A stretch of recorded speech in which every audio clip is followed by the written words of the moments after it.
Okay. Hi. Today is November 12th, 2013. 11/12/13. It is Tuesday. I had my doctor's appointment today, and I'm a little frustrated, not because of my doctor's appointment, because I was in the middle of doing this video and my computer shut down. I can tell you, this has been the third time this has happened to me. Either the camera wasn't working and I didn't know it, or the computer shut down, or I had a virus. I'm getting really frustrated of doing these videos twice. Anyways, okay, so I'm sorry, I am on my phone, so if this doesn't come out right, I really do apologize. So, let me start all over again, because I was right in the middle when my computer just decided to restart. So, today I had an ultrasound. I got there very early because last week I had blood work. If you looked at my last video, I had blood work done last week, and that was to test the viability of my eggs. And I was very nervous. If you had looked at my last post, I have just been, it's been awful. This past week could not have gone by fast enough. So, I'm sorry, I'm trying to look up some stuff for this video, so excuse me if I'm looking down and talking. So I went to my doctor's appointment. I got there at 3:15. My appointment was until 3:30. I sat in the waiting room until after 4, which my appointment for my ultrasound was at 3:30, so that was a bit frustrating. I was a little upset about that. My appointment to talk about my ultrasound was at 4, so they were running a little bit behind, but you could tell they were busy in the waiting room. So I wasn't really, and it's not like I had to get back to work or anything. I had taken the rest of the day off to go to that appointment. So I was okay with that. So she gets me back in the room, and I had to tell her that I was on my period because I've been doing this really weird thing. I think I mentioned it in my last video. My hormones are just completely and totally out of whack. So I'm having a period 7 days after a period, and it's just been it's been like that for 2 or 3 months. My period's just completely and totally out of whack.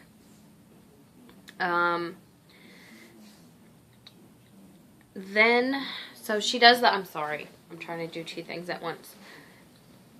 So we talk about that in my last period and how my periods are just completely irregular and unpredictable.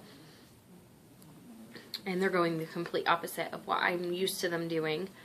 So she does the above belly, she does the ultrasound on my belly, and then she does, and while she's doing that, she actually talks to me, and she asked me if I ever had PCOS, if I was ever diagnosed with PCOS, and I said, well, yeah.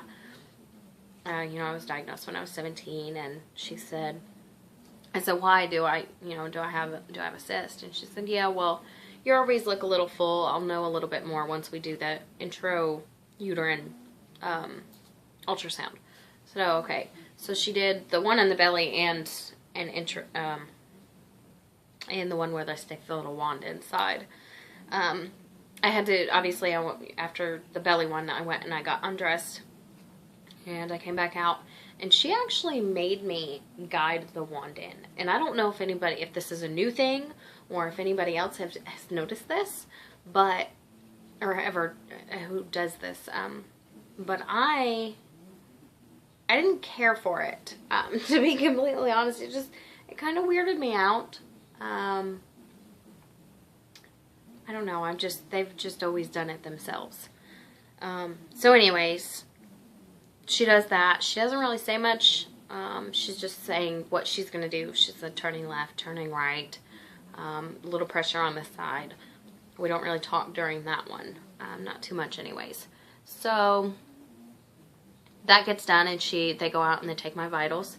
My blood pressure was a little high. I don't know if that was just because I was so nervous about my test results, from the blood results that they did last week, or if maybe I really do have a problem with my blood pressure.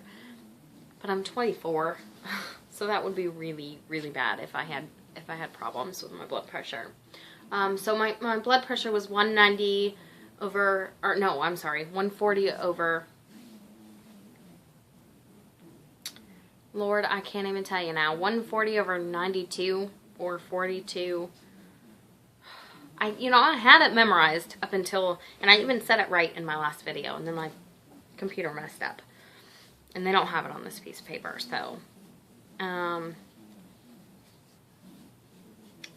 they don't. Sorry. Well, it was 140 over something. And I know it was high, so that's what she told me. So then they bring me back in the room. I only waited for about 10 minutes. And he came in and he said, "Hi, how are you?" And he actually started having a conversation with me. And I'm not talking a patient-doctor conversation. He just, I guess he was on the computer. He was looking stuff up. And he was just, how are things going? How's your husband doing? He remembered things that no other doctor would even ask me about, let alone remember. So, he asked me where my honeymoon was at. He was just having casual conversation with me, which was really nice. He did then go over the ultrasound, the blood results from last week. What he went over was everything turned out really good as far as the blood results. So I do have viable eggs. Really exciting. I about jumped out of my seat and hugged him when he told me that. So I was really happy with that. The things that he tested for is FSH, vitamin B12, TSH, and vitamin D25. And I'm sorry, he also tested for an anti-malarian hormone. I believe that is actually the hormone that is what we were looking for. And then the other stuff was just extra tests to do.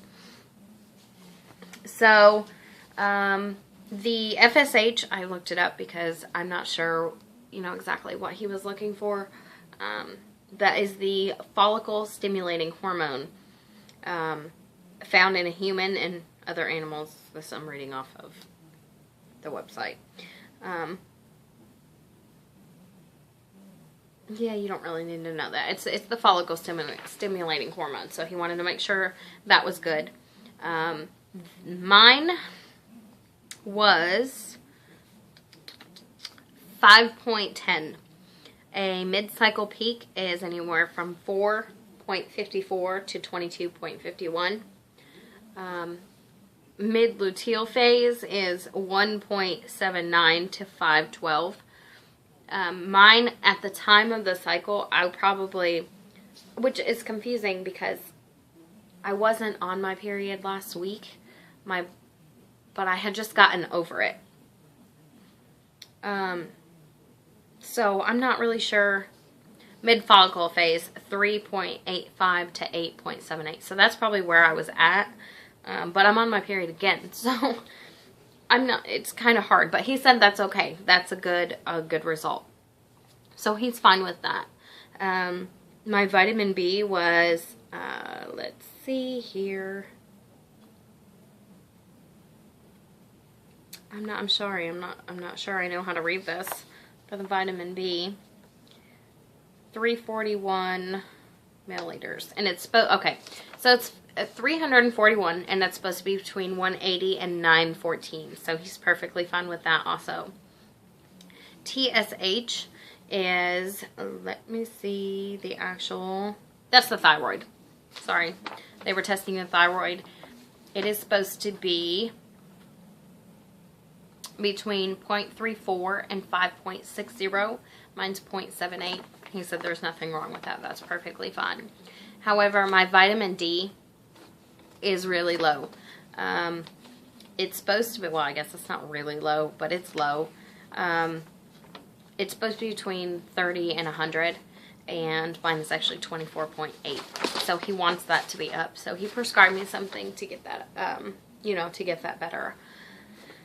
My anti-malarian hormone it's supposed to be between anywhere between 0.85 and 14.24, and mine was 4.20.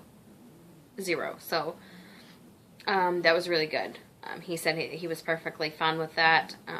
That does. Sorry, I was just reading some notes on here about the deficiency. I wonder if vitamin D. Okay, just reading notes. Sorry. So that's really good. It just my eggs are vital. Lord, my eggs are good. Viable. That's the word I wanted. My eggs are viable. So we're all really, really excited about that. I could have done a handstand. So then we started talking about our strategy. Nothing has changed. We are still going to do the surgery to clean out any of the endometriosis. Then we started to talk about my ultrasound, and this is where things got interesting. So the endometrioma that I have been talking about for probably 6 months to a year, I can't even remember when it was diagnosed. I guess it was probably March of this year or something like that. So close to 6-8 months probably. I've been talking about this endometrioma on my left ovary. Well, I did the ultrasound today, and there was no endometrioma. Nothing. So I'm talking to the doctor, and I'm like, okay, well, I don't understand. How is that possible? And he said, well, some people just don't know how to read it right. Maybe they just, I don't know, maybe they just seen something that wasn't there. And I said, no, he showed it to me. My last fertility doctor showed it to me on the screen, and it was big. Then I went to the ER one night, and they did a CAT scan, and it was there. I mean, it's not just one doctor. I've had numerous doctors tell me about this. And he said, well, there is probably, and he called it something, and I wish I would have known, but it's kind of like an endometrioma, but it's not exactly like it. An endometrioma doesn't go away on its own. He said mine was a cyst that had just a blood in it. It was just a cyst with blood in it. It wasn't endometriosis. It was just a cyst with blood. And he thinks that's why I've been bleeding a lot. So he thinks it ruptured. So it's not there anymore. Yay! It was 6 centimeters. It was big. So he was very happy, or I was very happy with that. That's very good news. That's not, you don't want an endometrioma, especially when you're trying to conceive. So for us to not have the endometrioma, good news. I'm very excited about that. So eggs are good. No endometrioma. What can get better, right? Well, I started talking to him about that surgery that I had to have. I don't know if anybody has, if you've been watching my last videos or not, but I was going to have a surgery where they were going to cut me open from hip to hip, and they were going to have to take out my left ovary and fallopian tube, and they were going to have to do a bowel prep, and it was going to be an absolute disaster. I was going to have to be off work for like 6 weeks and stuff like that because it was just a really invasive surgery. Well, I started talking to him about that, asked him if he was going to do anything. He said, well, do you want me to check your tubes? And I said, well, from my understanding, my left ovary and fallopian tube are not good. They're not viable at all. And I said, so will you be taking those out? And he said, no, absolutely not. We need those to keep the hormones and the tissue in there to help you conceive. He said, no, we will not be taking those out. That's silly. I don't know why they would do that. So, good eggs, no endometrioma, and no 6-week surgery. Yay!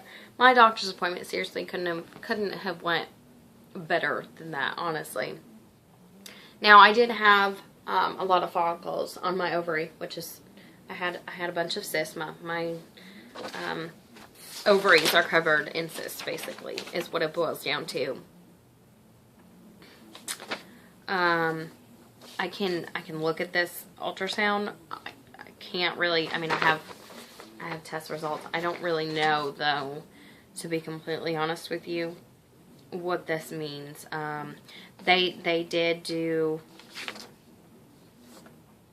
they measured all of the ovaries and stuff, the right ovary, the left ovary, the uterus. That's what these are. They're just measurements. Everything says normal length, normal width, everything. Follicle, left follicle. I have a follicle on my I have a follicle on my left ovary that is 5.52 millimeters, and I have one on my right that is 8.91 millimeters. So, and he did show me the pictures of the ultrasound. I mean, both of them are, you know, have pretty good size cysts on there, and it's not just the one. They're covered in them. So, I guess she just did the biggest ones. Left follicle. Yeah. There's no masses, no free fluid. 8 millimeters. Blood flow within my uterus and my ovaries appear normal, and my uterus is normal. So everything looked really good. So that's really exciting. I'm so stoked about it. I really am. So he, you know, we talked about our options again, and he still thinks that even with my results, that IVF is still the way to go. And he actually wants to go with ICSI. And if you've never heard of that, I Googled it for a bunch of awesome information. Yay! So ICSI is actually ICSI. That's how it's, the name for it is. What it is intra, bear with me because I've never actually heard it said out, cytoplasmic sperm injection. So I don't know if you can actually see this or not. I don't know if it'll give a glare. Okay, yes, perfect. So here is, I get, what do they call it, a blasty? I'm not sure, I'm sorry, I shouldn't talk about stuff I don't know. Basically, they take the sperm and they inject it directly into the egg.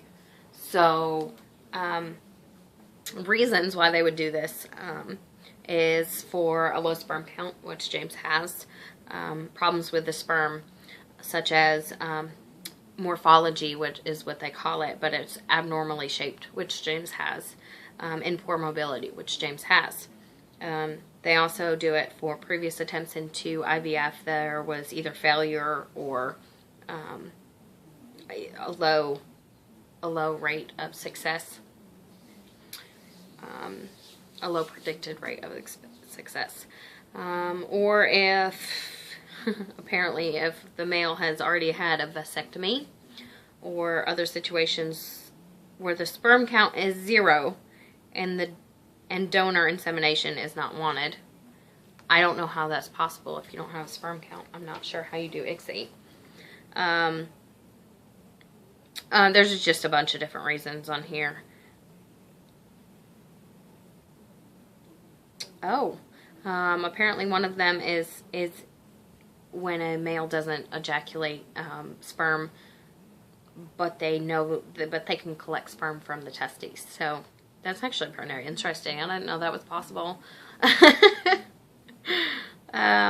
Anyways, so there's lots of different reasons to do it. The way that you do it is you would obviously take the medication to stimulate your eggs, just like IVF. It's the same exact thing. Let's see what it says. And then the eggs are collected, and each egg is injected with one single sperm. So they're going to take the egg that they like with the sperm that they like, and they are literally going to inject them together to make a baby. Instead of, I think normal IVF is actually where they just put them in a petri dish and let them find each other. If I'm not mistaken about that, but I'm pretty sure that's what normal IVF is. We're not doing that. They don't like the way that his sperms look and the way that my insides look. It's just not feasible. Even with IVF, it's still, our chances aren't very good. So they're going to do that, and then after 2 or 3 days in a laboratory, those that are fertilized and actually are growing, right, they transfer them into the womb. If you have any left, they talk about, freezing them and what you want to do and the cost and stuff like that, which would be great. I don't know. I'm not sure how that works. We haven't talked about it. We haven't talked about that far in advance, whether we need to freeze mine or what we need to do. So, excuse me. Then there's the blastiocyst transfer. Some clinics some doctors will actually want you to wait 5 or 6 days before transferring them, instead of doing it right away, instead of 1 or 2 days, I mean. And what that does, that allows you to see if the egg is actually gonna take. Now, of course, you're still gonna have to wait to see if it'll stick inside you, but so yeah, I'm really excited about it. I can't wait. I don't want to wish my wedding time away, but I'm really excited. I'm like so overly excited about this. I called James and he's so excited. He can't wait either. So I know a lot of times when I talk on here, I say I called James. James does live in the state. He does live in the house with me. It's just we work very different hours. So that's what I mean when I say I called James and told him about it. But anyways, so I'm so excited. I can't wait. Yeah. Anyways, I will let you guys go. Thank you for watching. If you have any questions, let me know. I'd be happy to answer them for you. Bye.